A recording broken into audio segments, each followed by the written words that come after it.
VIP voice இன் police. இது police பொதுமக்கள் நல்லுறவுக்கான. அனைவருக்கும் வாய்ஸ் இன் போலீஸ் உங்கள் விஐபின்னு வணக்கங்கள்.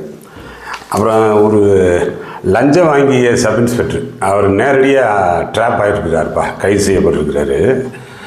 திண்டுக்கல்லில் கலையரசன் டைரக்டர் 2016 பேட்ச். அதை பற்றி பார்ப்போம். அதற்கு முன்னதாக தமிழக காவல்துறையில் DGP head of the police force, அவர் பொறுப்பு டிஜிபி தான் இருந்தார், திரு வெங்கட்ராமன் ஐபிஎஸ். அவங்க மாற்றமாக இருக்கிறாங்க. நேற்றைக்கு டெல்லியிலேருந்து எலெக்ஷன் கமிஷன் அந்த அறிவிப்பு வெளியானது. நேற்றைக்கு 8 மணிக்கு தான் வந்துச்சு. 8:30 அது புதிதாக நியமிக்கப்பட்ட அவர் திரு சந்தீப் ராய் ரத்தோர் அவர் டிஜிபியாக பொறுப்பேற்றுக்கிட்டார். அதோட ஒரு 3 ஐபிஎஸ் அதிகாரி மாற்றிருக்காங்க. அவங்க மேடம் ரம்யா பாரதி ஐபிஎஸ், அவங்க வெஸ்ட் ஜோனுக்கு வந்திருக்காங்க, வெஸ்ட் ஜோன் ஐஜியாக இருக்காங்க. அப்புறம் சஞ்சய்குமார் ஐபிஎஸ் அவங்க தாம்பரம் சிட்டி போலீஸ் கமிஷனரேட்டு அதனுடைய கமிஷனராக இருக்காங்க. அப்புறம் திரு அபிஷேக் தீக்ஷித் அவர் மதுரை சிட்டியினுடைய போலீஸ் கமிஷனராக இருக்காங்க. இதுவும் நேற்றைய அறிவிப்பில் வந்துச்சு. நேற்றைக்கே இன்றைக்கு 11 மணிக்குள்ளே ரிப்போர்ட் கம்ப்ளைண்ட்ஸ் கொடுக்க சொன்னாங்க. இவர் புதிய டிஜிபி திரு சந்தீப் ராய் ரத்தோர் நேற்று நைட்டு 8:30 மணிக்கே பதவி ஏற்றுக்கிட்டாங்க. அது தகவலுக்கு தெரிஞ்சுக்கோங்க. அப்புறம் இந்த செய்திக்குள்ளே போவோம். அதாவது திண்டுக்கல் மரியநாதைபுரத்தைச் சேர்ந்தவர் சுகுமார், வயது 52. அவர் திண்டுக்கல் கரூர் பைபாஸ் சாலையில் ஒரு மணமகிழ் மன்றம் வச்சு நடத்தி வர்றாரு. அது திண்டுக்கல் தாலுகா போலீஸ் ஸ்டேஷன் லிமிட்டுக்கு கீழே வரக்கூடியது. தாலுகா போலீஸ் ஸ்டேஷன்றது பெரிய வாஸ்ட் ஏரியா. ஒரு முழு வருஷம் இங்கே வேலை பார்த்தா கூட மொத்த கிராமமும் நம்ம வில்லேஜ் விசிட்டு முடிச்சிருப்போமான்னு தெரியாது. அந்தளவுக்கு அது ஒரு பெரிய ஜூரிஸ்டிக்ஷன். அந்த இதில் வருது இந்த இவர் கடை வச்சிருக்கக்கூடிய அந்த லிமிட்டு. அதனுடைய டைரக்ட் எஸ்ஐ இவர் கலையரசன் 2016 பேட்ச்சு, வயது 34, அங்கே திண்டுக்கல் தாலுகாவில் இருக்கக்கூடியவர். இவர் அவர்கிட்ட போய் அப்ரோச் பண்ணுறாரு. இந்த மாதிரியான ரெக்ரியேஷன் கிளப்பு அப்படின்னாலே முதல்ல ஒன்று தெரிஞ்சுக்கோங்க. இதற்கு முன்னாடி கூட ஒரு பதிவு போட்டிருந்தோம்ல, அந்த பசங்க பட்டாலியன் பசங்க மணிமுத்தாறு பசங்க திருநெல்வேலிக்கு போன இடத்துல ஒரு அழகு நிலையத்தில் போய் அவங்க மிரட்டி பணம் கேட்டாங்க அப்படின்னோன்னா அதுக்கு ஒரு பதிவு போட்டாங்க. ஏப்பா அதெல்லாம் இந்த இதுக்குள்ளே அஸ் இன்ஸ்பெக்டர் லெவலில் கூட போக முடியாதுப்பா. அழகு நிலையம், ஸ்பா, இந்த ரெக்ரியேஷன் கிளப்பு, இந்த எஃப்எல் பாரு இதுக்குள்ளெல்லாம் போக மாட்டாங்க. நீ எதுக்கு தேவையில்லாமல் இங்கே போகிற அப்படின்னு சொல்லி போட்டிருந்தோம். அஸ் லாண்ட் ஆர்டர் இன்ஸ்பெக்டர் நம்மளே கூட இந்த ஸ்பா, இந்த பியூட்டி பார்லரு, இந்த எஃப்எல் லைசன்ஸுன்னுவாங்க, எஃப்எல் 1, 2, 3, 4 அந்த மாதிரி எஃப்எல் லைசன்ஸு, அப்புறம் இந்த பப்பு, இந்த ரெக்ரியேஷன் கிளப்பு இதுக்குள்ளேலாம் லாட்ஜ்லேயே சில நேரம் ஒரு தவறான செயல் நடக்குது அப்படின்னு சொல்லி ஏதோ ஒன்று சொல்லுவாங்க. உடனடியாக நம்ம டிஎஸ்பிக்கு தகவல் சொல்லணும், இல்லைன்னா எஸ்பிஐக்கு தகவல் சொல்லணும். இந்த மாதிரி சொல்லி தான் நம்ம போவோமே தவிர நம்மளே உடனடியாக போகிறது ஏதோ ஒரு சிக்கலில் மாற்ற மாதிரி ஆயிரும். அப்படி இருக்கும்போது எப்படிப்பா அப்படி தைரியமாக இவங்க என்ன தைரியத்தில் போகிறேன்? சரி, இந்த கலையரசனுக்கு கேட்குறேன், இந்த மணமகிழ் மன்றம் வச்சு ரெக்ரியேஷன் கிளப் வச்சு நடத்துகிறாரு, அந்த சுகுமார் பற்றி தெரியுமாப்பா? அவர் பற்றிய ப்ரீவியஸ் ஹிஸ்ட்ரி உனக்கு தெரியுமா? போயிருக்கியா? விசாரிச்சிருக்கியா?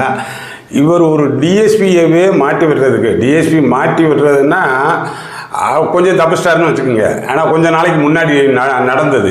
ஹைகோர்ட்டில் போட்டு ஆர்டர் போட்டு வாங்கிட்டு வந்துருக்கிறாரு. இந்த மணமகிழ் மன்றம் இதெல்லாம் தெரிஞ்சுக்குங்க. இது ஒன்று ட்ரஸ்ட் ஆக்ட்லேயோ இல்லைன்னா சொசைட்டி ஆக்ட்லேயோ ரெஜிஸ்டர் பண்ணுவாங்க. ஆனால் ரெஜிஸ்டர் பண்ணி அது ஒரு மணமகிழ் மன்றம்னு சொல்லி பேரில் அந்த மெம்பர்ஸுக்கு மட்டும், அவர்கள் மட்டும்தான் இங்கே நாங்கள் வருவோம், அவர்களுக்கு மட்டும்தான் ஒரு சில வேலைகள் நடக்கும். என்னென்னா அவர்கள் ஒரு கேம்லிங் நடத்துவாங்க. அது ஸ்கில் கேம்னு சொல்லுவாங்க. கேம்லிங்னா பணம் வச்சு சூதாட்டுறது கிடையாது, திறமையை வெளிப்படுத்துவதற்கானது அப்படின்வாங்க. அப்புறம் அதில் டாஸ்மாக் சரக்கு விற்கலாம். டாஸ்மாக் சரக்கு விற்கலாம்னா அந்த ஒன்லி மெம்பர்ஸுக்கு தான். அந்த மணமகிழ் மன்றத்தில் யாரெல்லாம் மெம்பர்ஸாக இருக்காங்களோ அவர்களுக்கு மட்டும்தான்.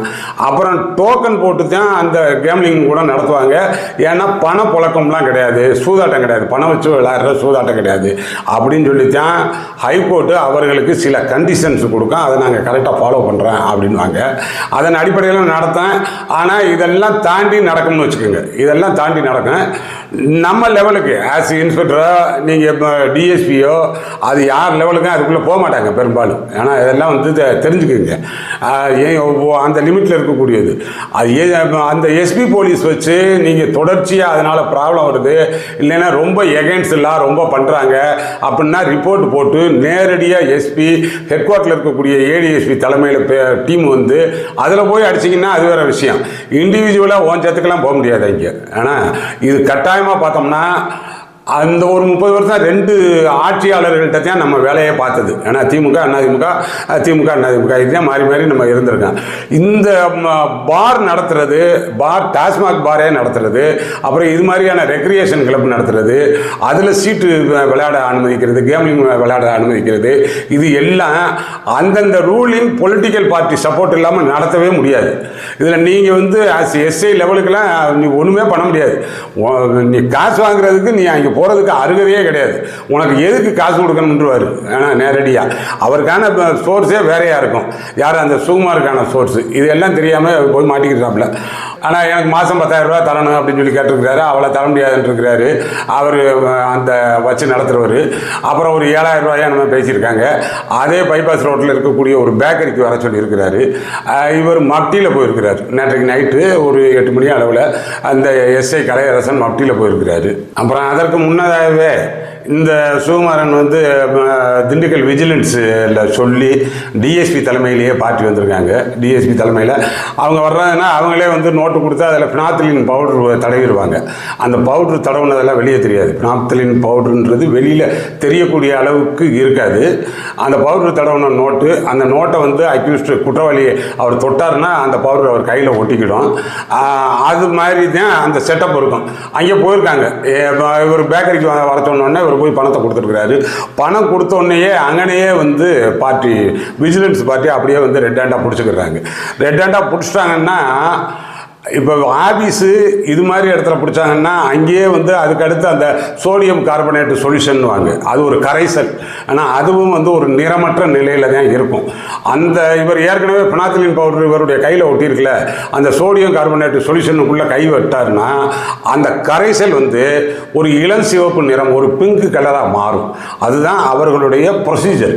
எது விஜிலன்ஸினுடைய ப்ரொசீஜர். இதுதான் அந்த ரெட் ஹேண்டை வந்து எஸ்டாப்ளிஷ் பண்ணுறதுக்கு. கூட வந்து அவங்க வந்து அந்த பிரைவேட் விட்னஸ்லாம் வருவாங்க. அது கவர்மெண்ட் விட்னஸ் தான். அதெல்லாம் வருவாங்க. அவர்களது முன்னிலையில் இது நடக்கும். அந்த பேக்கரி கிட்ட இது வந்து ஓப்பன் பிளேஸில் பேக்கரி கிட்ட நடந்ததுனால இந்த சோடியம் கார்பனேட் கரைசல் இதில் வந்து இந்த பண்ணுற அந்த செயல்முறையை இவர் வேலை பார்க்கக்கூடிய ஸ்டேஷனுக்கு கூட்டிகிட்டு வந்துடுறாங்க. அங்கேயே அவர் வந்து தகராறு பண்ணுறாரு. யார் எஸ்ஐ மப்டியில் இருந்தவர் ஆச்சு போச்சுன்னு சொல்லி தகராறு பண்ணுறாரு.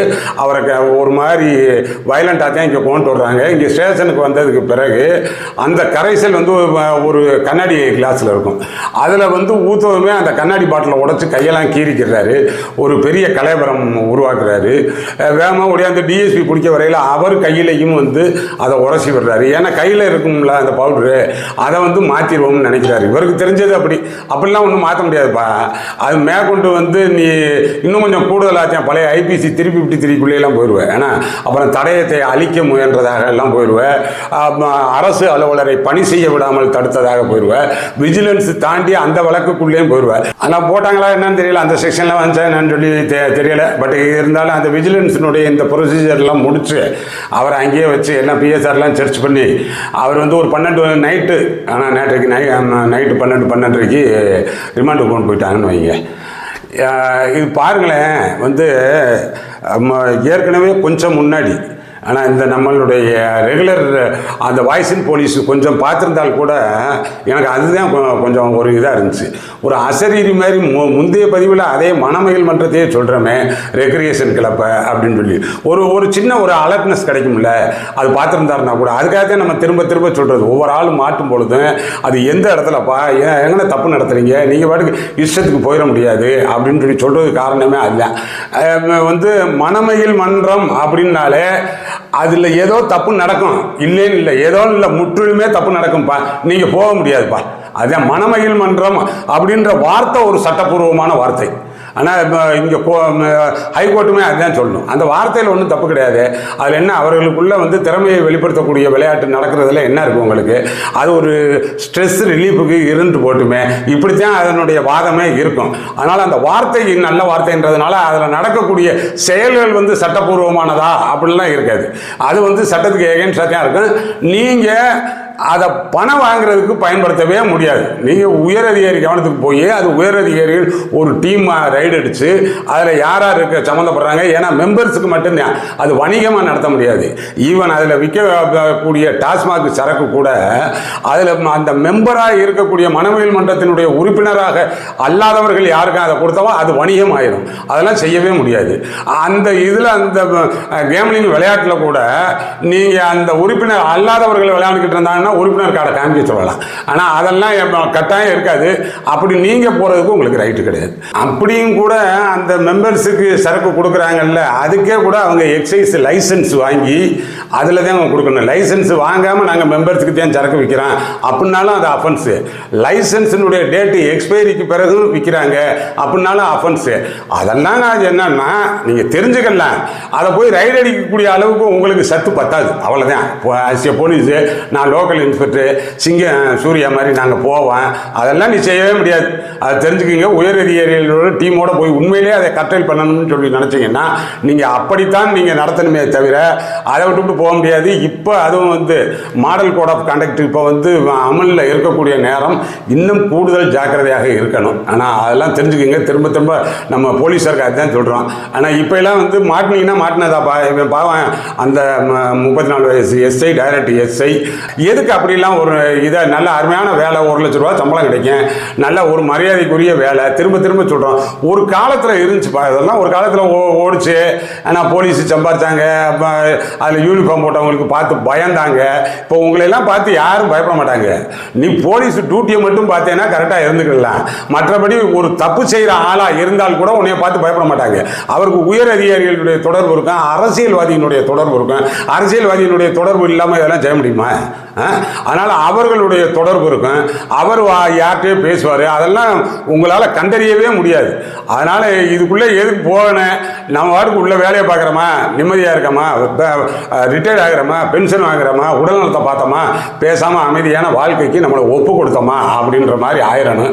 அதுக்காகத்தான் திரும்ப திரும்ப வலியுறுத்தி சொல்லிக்கிட்டு இருந்தேன். இது எனக்கு ரொம்ப ஒரு கஷ்டமான பதிவாக இருந்துச்சு. ஏன்னா பார்க்கையிலேயே அந்த டிஎஸ்பி பசங்க பார்க்கும் பொழுதே கொஞ்சம் வருத்தப்பட்டேன். ஏன்னா சின்ன வயசு அவன் அவ்வளோதான் 34 வயசு. அந்த பையன் ஒரு கிரேட் 1 நாயக்கன் நம்ம ஒன்று இருந்தாப்புல. அப்புறம் ஒரு போலீஸ் 2024 பேட்ச்சு. அதனால் இப்படிலாம் அந்த இதை பார்க்கையில் தான் திரும்ப திரும்ப உங்களுக்கு சொல்கிறோம். எப்படி நைட் ரவுண்ட்ஸுக்கு வரும் பொழுது அந்த டிஸ்ட்ரிக்ட் நைட் ரவுண்ட் ஆஃபீஸர் ஒரே இன்ஸ்ட்ரக்ஷனை மாவட்டம் முழுவதும் திரும்ப திரும்ப டெய்லி சொல்லுவார். அது மாதிரி தான் நம்ம பதிவில் போலீஸாருக்கானதாக திரும்ப திரும்ப இதெல்லாம் மாட்டிடாதீங்கப்பா, வேண்டாம் வேண்டாம்னு சொல்லிக்கிட்டு இருக்கேன். பார்ப்போம்ப்பா. எலெக்ஷன் அந்த கோட் ஆஃப் கான்டக்ட் அமலில் இருக்குது. ரொம்ப ஜாக்கிரதையாக இருக்கணும். எந்த விதமான பிரச்சனைகளும் பண்ணிக்கிடாதீங்க. அரசியல்வாதிகள்கிட்ட எந்த விதமான பிரச்சனை பண்ணிக்கிடாதீங்க. உங்களுக்கான அபிமானங்கள் ஏதோ இருக்கலாம், அது இருந்தாலும் எதனை வெளிக்காட்டி கொள்ளாதீர்கள். வழக்கு வம்புகளில் சிக்கிக்கிடாதீங்க. அடுத்தடுத்த நல்ல பதிவுகளில் பார்ப்போம். நம்மளது சேனல் நம்ம சப்ஸ்கிரைப் பண்ணலைன்னா சப்ஸ்கிரைப் பண்ணிக்கிங்க. வணக்கம்.